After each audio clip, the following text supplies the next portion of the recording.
So my first question is, what if you could only pick one word, how would people describe you? One word. Let me respond by saying, the one thing that people know about me is This podcast is brought to you by 107. Thank you guys so much for sponsoring this podcast. If you guys haven't, go check out 107 downtown Paris, Texas. the one thing that people know about me is that I live by a calendar. Like Hannah and I, we share personal events through the same calendar. Like our calendar is everything to us, because in the business world and the personal world, when you have two kids, you're always scheduling something all the time, and so it wouldn't be uncommon to have 10 or 12 things just on one day. And so friends tease us about our schedule. So I would say there's some OCD there, but I would say I'm gonna say it for you, and I'm gonna say this because I've known you for a while and I've been on jobs with you. I'm gonna call it organized. okay, I'll take that. Yeah, and I don't know. I feel at peace at night knowing that I've got a full day the next day, and I've got people in a position to succeed the next day, because we've got everything organized and scheduled out. So, and it may not be as simple as 1 to 2 p.m. It could be something. Here's your agenda for the next day. And I'm willing to bet it trickles down into other parts of your life, because even like how you pack out your cases, if you open a case, it's organized. That's right. So I'm willing to bet even like in home life and in like other things in your life, I'm willing to bet they're all organized. With the exception of my desk, it's a little cluttered, but there's some structured places there. Like I know where it is, but yeah, even like going camping or something with our camper, it's like everything has its place, and you got to hook up the right way and take out the right way, and it goes back the way it's supposed to go. So if you're gonna I always tell the kids, if you're gonna take something out, that's fine, but put it back. In its home. Yes. Don't just throw it in there. Put it back in its home. Let's look like we don't have a chaotic house. But my that's wife difficult. is the exact same way. Sorry, I'm pausing this so it doesn't make a lot of noise. Hold on 1 second. Alexa, stop. Let's just tell everybody, like, I came in on this podcast on 2 wheels, and that's been my day. Yeah. I've had like 5 different things scheduled today, and it's kind of like, you know how this is. The first one got off, and then it was just the next one. I was 2 wheels into the next one, and 2 wheels into the next one, and then this last one got really off, so I was late to this meeting. It's all good. It can snowball on you in a hurry. But it's Monday, though. It is I kind of forgot it was Monday. JoKyle, Varner, welcome to the podcast. Thanks for having me, man. When you called me, I was like, I didn't know. I mean, I kind of feel privileged to be on this thing. Oh, I'm excited that you're on it. Well, thank you for having me. So now we're starting the real podcast, and I start all the podcasts in the same place. Where were you born? I was born in Paris, Texas. Yes. I was born on January 1st, 1987. Really? Yeah, the first baby born at McQuestion Hospital in 1987. Really? Yeah, it was kind of a big deal back then. You know, the TV crew, there was I don't know if you knew it, but there was like a news station of some sort in Paris at that time. And all over the front page of the Paris News. I mean, I was kind of a celebrity for one day in Paris. That's amazing. I do remember when they used to make a bigger deal out of that. I think every year they would make a deal out of that. And I don't think that's a thing anymore. No, I want to say that it ended in 1987 when I was born. But it is kind of cool to be like, okay, I was the first baby born in this hospital in this town. Yeah, it's always a conversation piece that everybody thinks that's so cool. It's if it was up to my dad, I would have been born a few hours earlier to wrap up 1986 for tax purposes.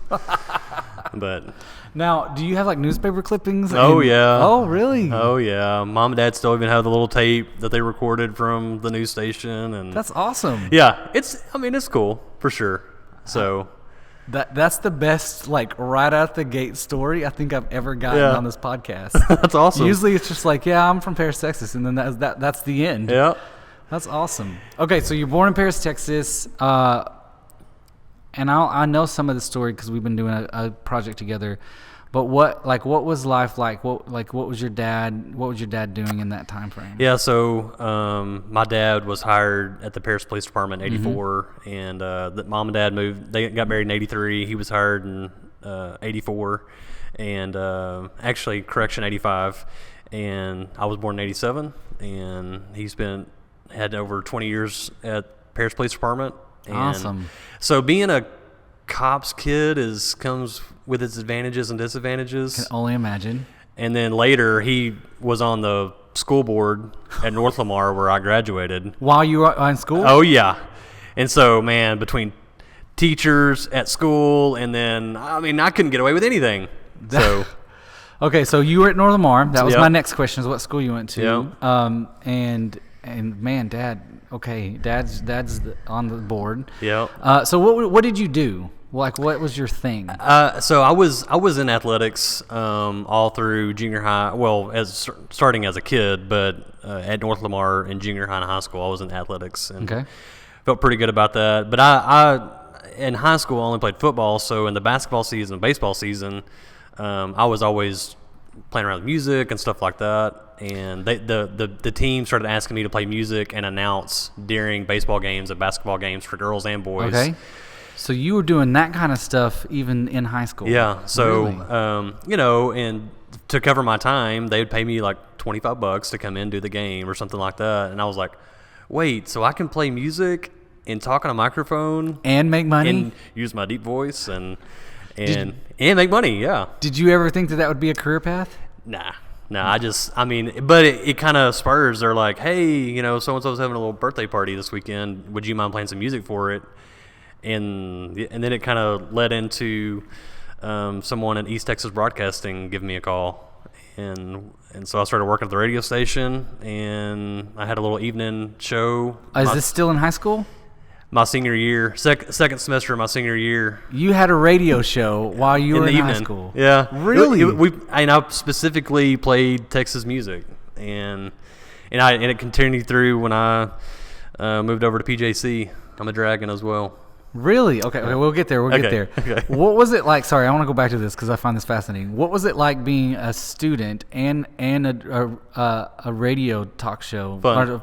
Like, did the kids treat you differently? No, it wasn't that level, but I did. Because back then, radio was it. There wasn't, for sure. There wasn't podcast. There weren't. Oh, you didn't even have an iPod. No. It was a CD or you listened to the radio. And a pager. Yeah, that's right. Yeah, it's at that point, and I for sure milked it a little bit. Oh, I would have 100%. Yeah, and it was the Texas music scene was really taking off again then, and so I was playing some fun stuff, and I got a lot of people were calling in, my friends, and it was a lot of fun. It was a good run. That's then. Awesome. So how long? Okay, wait. So before we get there, what was the plan graduating from high school? Like, what were you thinking? Man, I did not. I was not that guy. Like, I had a firm plan. You were not that guy. No, I was not. I knew that I just wasn't a great student. So I didn't feel like college was, it wasn't that I was making bad grades. I just didn't enjoy the process of school. Mm-hmm.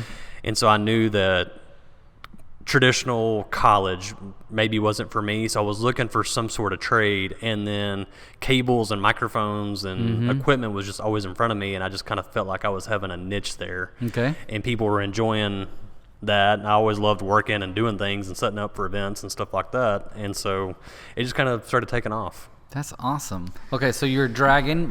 What are you going to, like, what is your major? What are you going to school for? So, through school, I got some scholarships because I never missed a day of school. Whoa, wait a minute. Not a single day. How did we skim over that?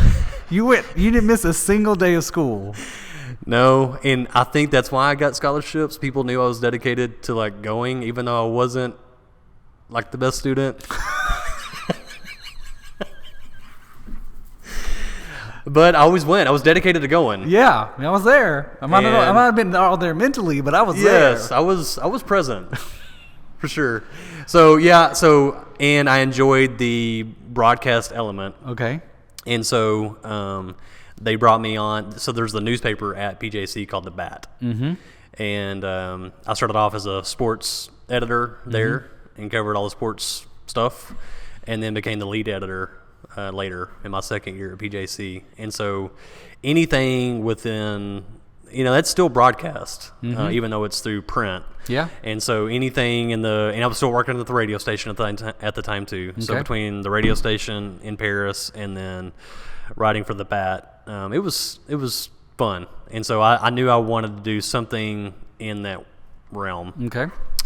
So after that, I moved out of Paris and moved to Irving and went to a trade school to learn how to put together sound equipment and literally what's an XLR cable to or an audio cable, anything like that. How it works. Yeah, and that could have been anything from being in a movie studio or a recording studio for musicians or setting up like live sound stuff. It is very interesting sometimes to me through working with you how similar our worlds are, but yet so different. Like, because we've done several live broadcast things together. We've done some stuff where you're running the sound and we're running all the video aspect of it.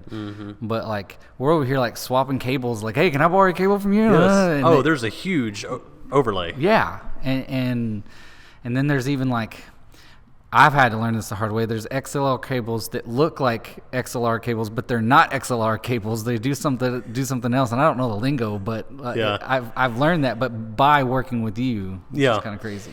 Well, there's that world. People don't even realize when you go to a concert or something, all that it takes. Just the cable management itself is just. I wish more people could see the behind the scenes because you almost have to be an organizer. Yeah.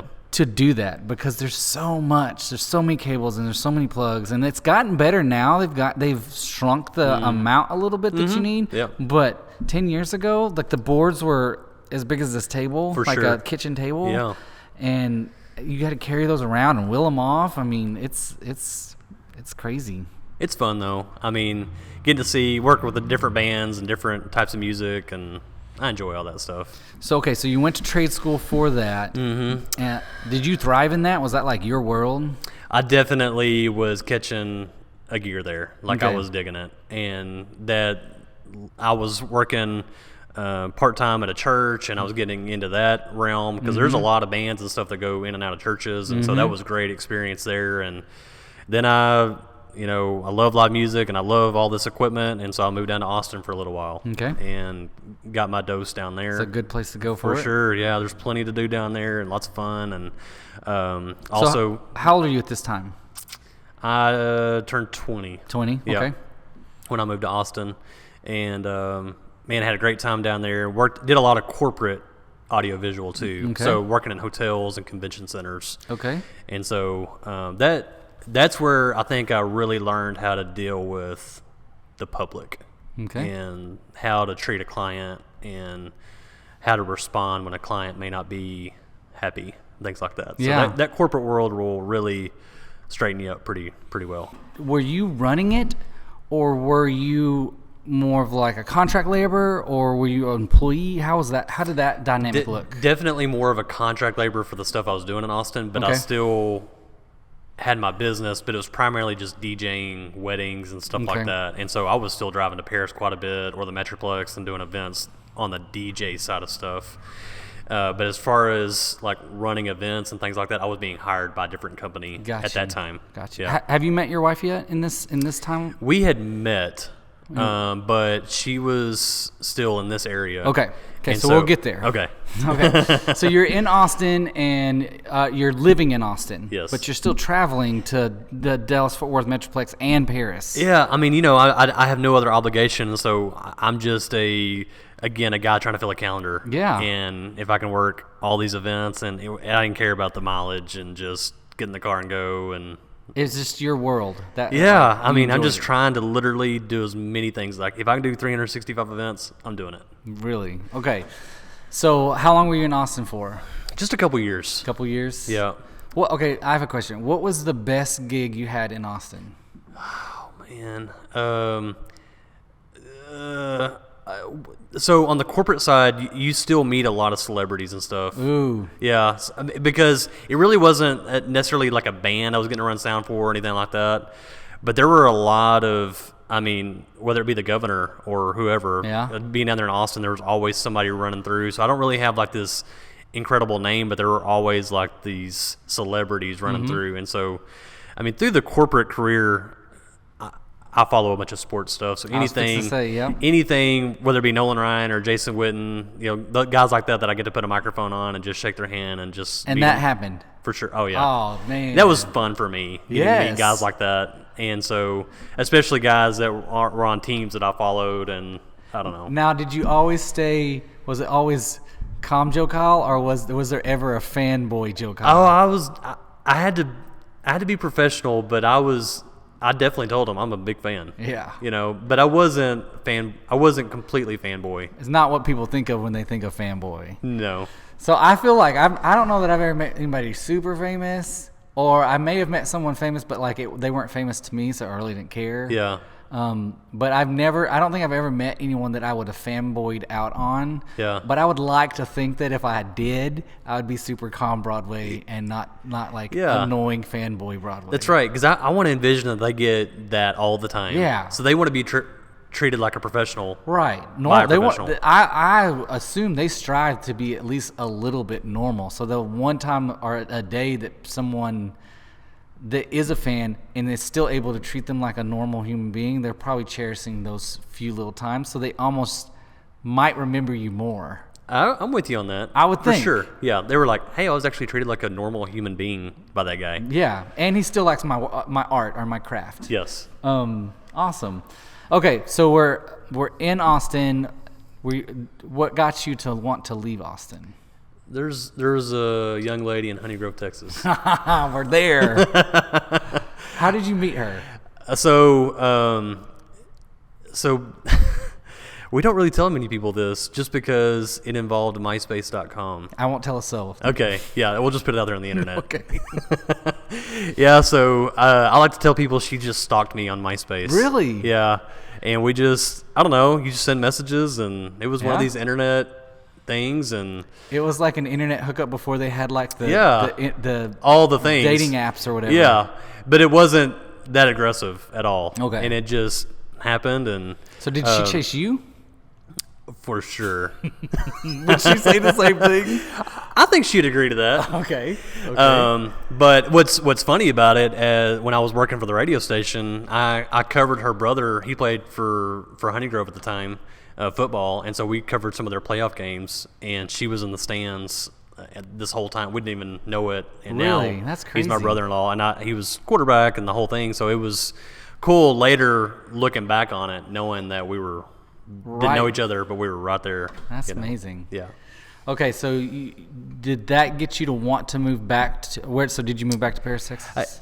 So I moved back to Arlington. Okay. And that's like a shorter drive. Yeah, for sure, shorter drive. And the Austin life, it's really fun, but it's also not a place where you put together family and things like that. And so I knew I was entering that stage of life where I knew I wanted a wife and all the things, and I knew she was the marrying kind. I just knew, and so when you know, you know. And so the dating process for that was fun, and we just knew, and so it wasn't very much longer after that we got married. So at this stage, you're back in Arlington. Yeah. Are you traveling still a lot, like Paris, Texas, and even back to Austin? Yeah, not as much back to Austin, but it was definitely more back towards the Paris area and in Arlington, and so the gig work was always going to be there, and so I was knowing at that point that I'm entering a phase of being more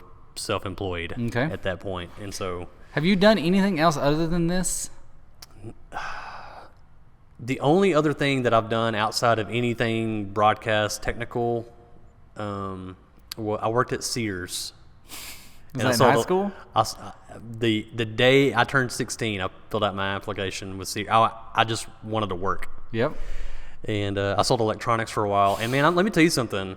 They had a nice commission structure, and for a 16-year-old, I was making some decent cash back then. That's awesome. So yeah, it all went towards equipment. I feel like this is rare that you find someone who found their passion and career that early in life, maybe it's not rare. It feels rare to me. No, it is. I'm blessed. And then we're able to stay on that for this long.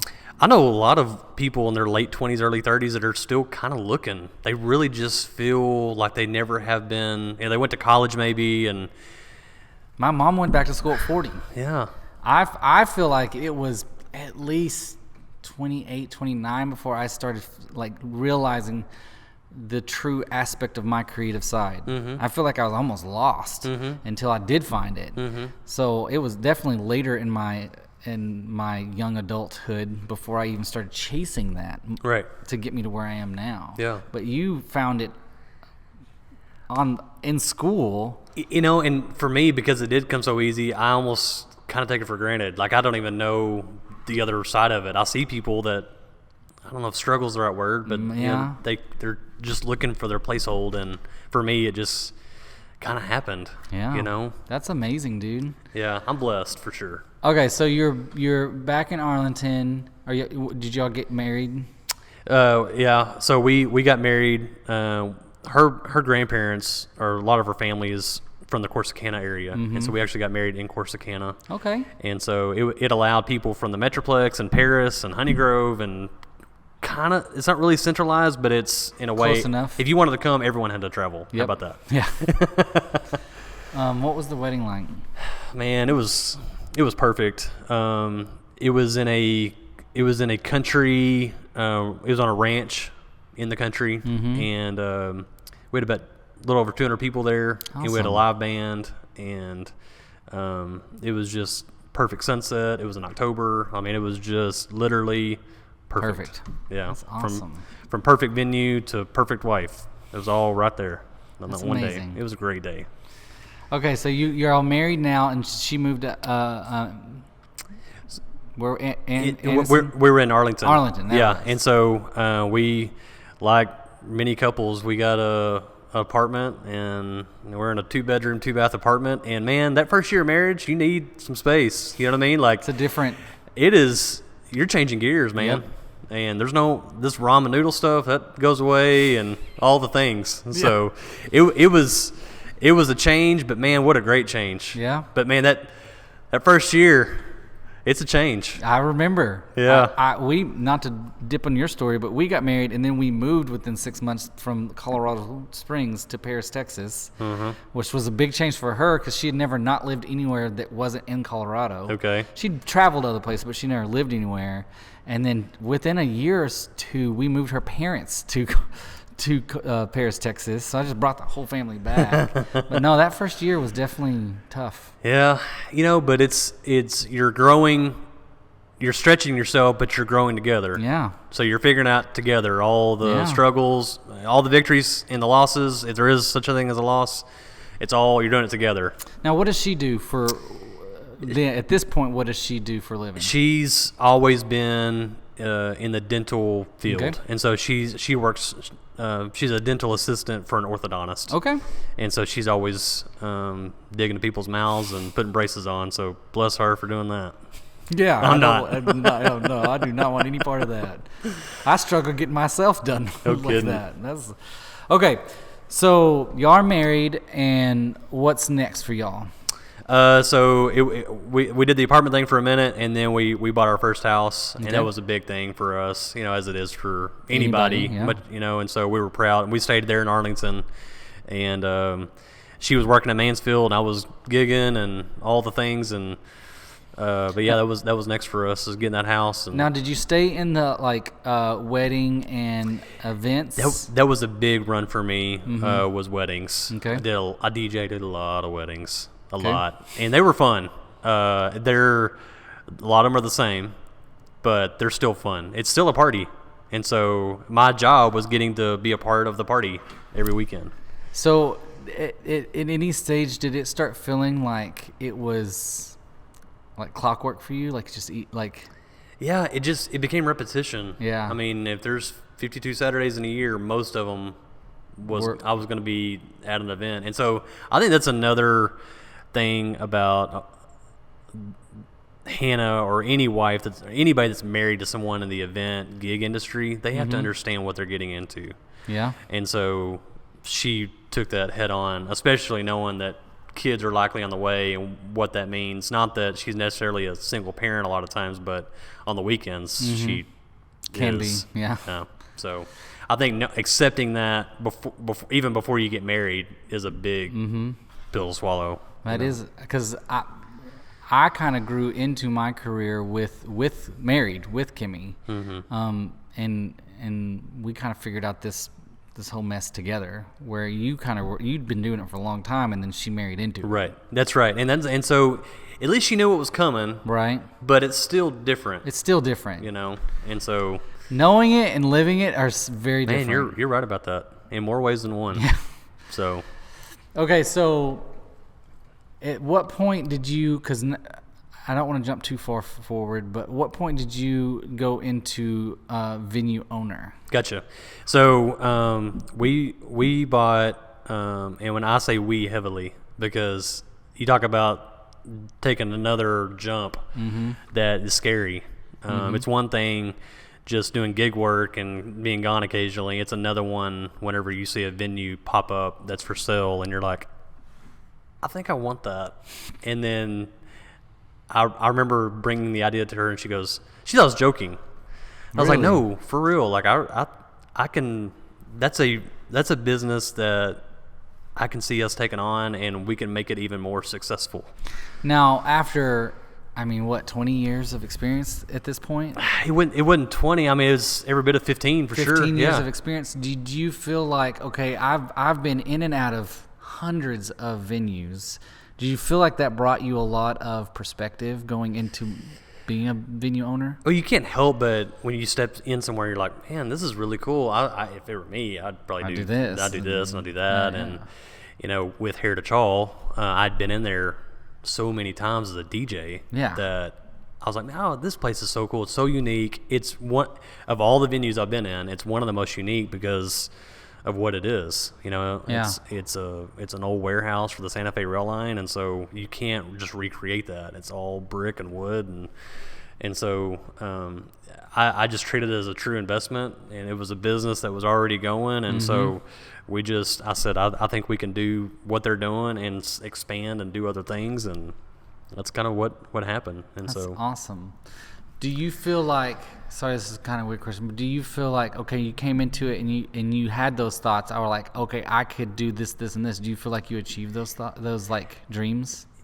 We definitely executed them and delivered. Like, for example, Heritage Hall, prior to us buying it, was exclusively a wedding venue. Okay. And so I just knew that I wanted to turn it more into like a multi-purpose event center rather than just a wedding venue. And so pretty quickly we started bringing in, I say quickly, it took about a year, but we started bringing in live music. And as you know, always been into the scene. And so we started bringing in Texas country acts, and it wasn't very much longer. A church started meeting there on every Sunday. And so it was like all of a sudden we got people in the building 3 or 4 days a week, every week, and that's the goal. That's the goal. Get as many people walking through those doors as possible. Yeah. Okay, so I want to add on, when did Party Barn become a part of that? So it was about 3 years after we bought Heritage Hall. Okay. And so the guy that owned that space before, he was looking to make a change, and it only made sense that we acquired it. Just because of what that space is. And so there was never, he didn't obviously have a name for it. It was more of like an apartment for him. And so we just turned it into like a party pad, and it's a beer drinking space, It's a fun room. You watch ball games and play pool and all the things. And I remember the first time I went into it, because I didn't know about it.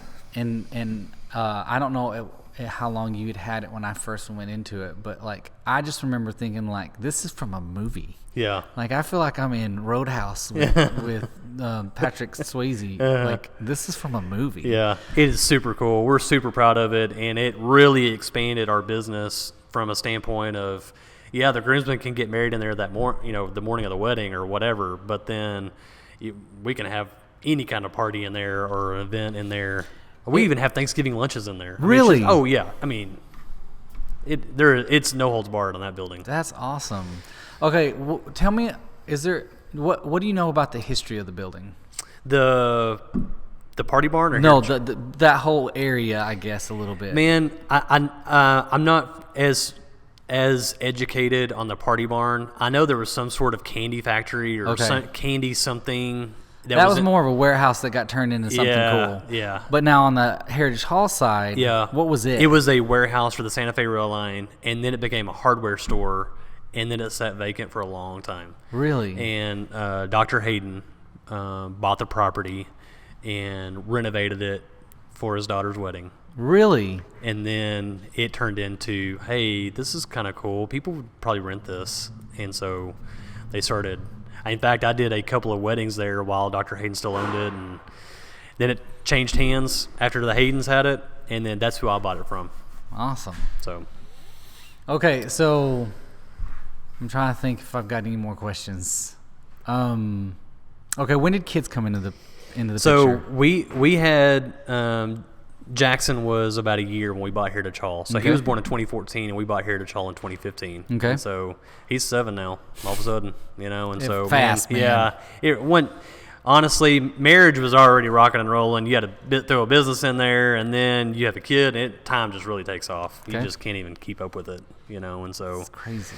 And then little Witten, he was born in 18, so awesome. he's three now. So yeah, kids, they're the best ever. They are the best ever and the worst ever. Yeah, I love them to death. Yeah, they can be a handful, but they're a part of the whole ride. So yeah, that's true. Yeah, so Jax, he loves coming up to the building and helping set up. And do you feel like they have? I know they're young because mine are around the same age. Do you feel like they have any interest in what Dad does? For sure.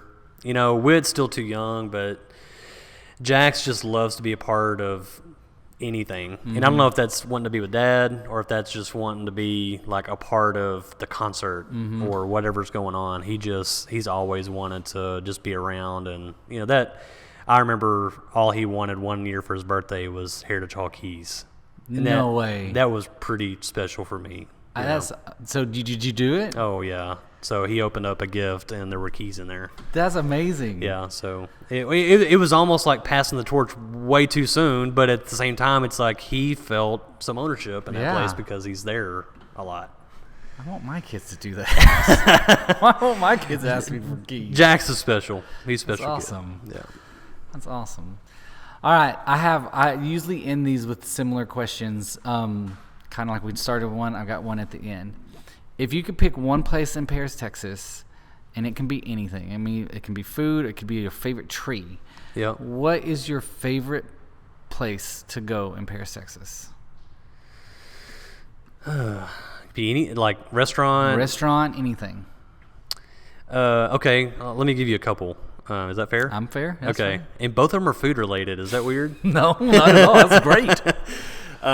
So growing up, the fish fry was a treat. Mm-hmm. Like, you don't just get to go to fish fry because it's on a Friday night. Like, it had to be someone's birthday or whatever. Yeah. And so that was a treat for us to get to go to the fish fry. Yeah. And it's always felt like a high-end place. And there's nothing that's changed about it. No, I was going to say, it still kind of has that nostalgia. Absolutely. And so, but I've always loved going in there. And to this day, I don't go in there enough. But every time I go in there, it's like, okay, is it somebody's birthday? Or what are we doing here? But I've always loved the fish fry.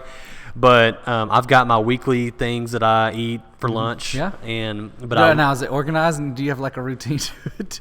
Yes. Every Wednesday for lunch, I go to La Bella Rosa. Oh, okay. And it's one of those things where I sit down, they go ahead and bring me my half and half tea, and they just bring me my plate. They just know. I order You're the same thing. Yeah.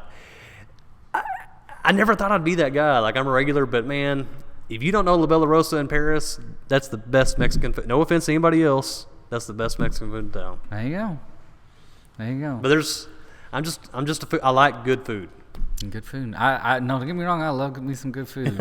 I don't eat out as much as I probably should. Yeah. It's not because I don't want to support. I love my community. We know that, and I want to support everybody. We just are with food. We're very like a homebody eaters. For sure.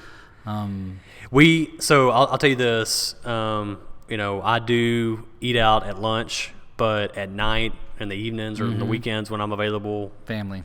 We eat at home, and I'm either on the grill or smoking meat or whatever it is, and so we love to cook at home too. That's awesome. So yeah. Well, JoKyle, thank you for being. Thanks on for my having podcast. me, man. This was great. fun. Yeah. I enjoyed this. I expected this to be more like the tax test, like it was going to be really hard questions and like interview style, but this is fun. I get that a lot, believe it or not. I feel like maybe 80% of the time they have this expectation of what it's going to be. Yeah. And even if I tell them, hey, this is really chill, it's really laid back, they still have this expectation of it being this, I don't know, really test-like thing. Yeah. And they always end it with them saying, this is way easier than I thought it was going to be. Well, it's like, I knew every question that you're going to ask me. I knew I was going to know the answer because it's about me. Yeah. But still, there's a little bit of intimidation. Yeah. There. What if I don't know? Yeah. Maybe if there's fears like, what if he asked me like a date, then I don't remember the right. date, or like if he asked me like something that's I don't remember, or what if one of my family members called me out because I said it the wrong way? I think about those kind of things. Yeah, for sure. I'm lucky because Kimmy doesn't listen to my podcast, so she can't call you out. I don't get in trouble. Yeah, there's no checks and balances there. One of these days, she's gonna go back and listen to all of them and see how many times I call her out in a podcast for not listening to my podcast, and then she's gonna get mad at me. Right. Well, that's just what's going to happen. Because now I try to sneak it in there every podcast. A little Easter egg. Yeah. For Kimmy. Yeah. All right. Thank you. Thank you. I appreciate you. All right, guys. Thank y'all for listening. Bye.